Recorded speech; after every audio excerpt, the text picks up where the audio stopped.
Tenuous tack, The Hindu editorial on RBI holding interest rates, The Hindu. Friday's decision by the Monetary Policy Committee, MPC, of the Reserve Bank of India to maintain status quo on benchmark interest rates and continue with an accommodative policy stance for as long as necessary, has been widely welcomed as being pro-growth. With the MPC noting that the signs of economic recovery were still far from broad-based, the panel asserted that it was incumbent on policymakers to support a durable rebound. The MPC also flagged its expectation that inflation would continue to remain elevated through the coming months to average 6.3%, well above the 6% upper bound of its target range, through the second half of the current fiscal. The RBI, which in October estimated retail inflation to range between 4.5% and 5.4% in the 6-month period, has in just 2 months raised its projection for price gains by at least close to 1 percentage point.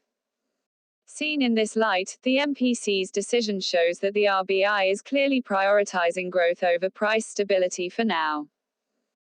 While the compulsion to ensure that monetary policy remains broadly supportive of an economy that is in recession as a fallout of the COVID-19 pandemic and accompanying lockdowns is understandable, the rate-setting panel's readiness to shrug off both persistently high inflation and its own outlook on prices is cause for concern.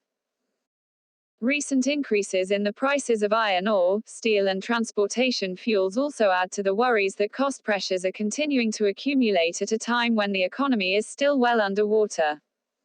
The RBI has also, surprisingly, raised its GDP forecast for the full year.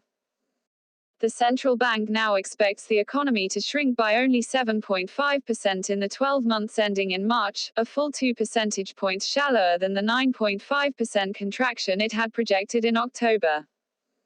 The forecast is predicated on a return to growth of 0.1% in Q3 and 0.7% in Q4.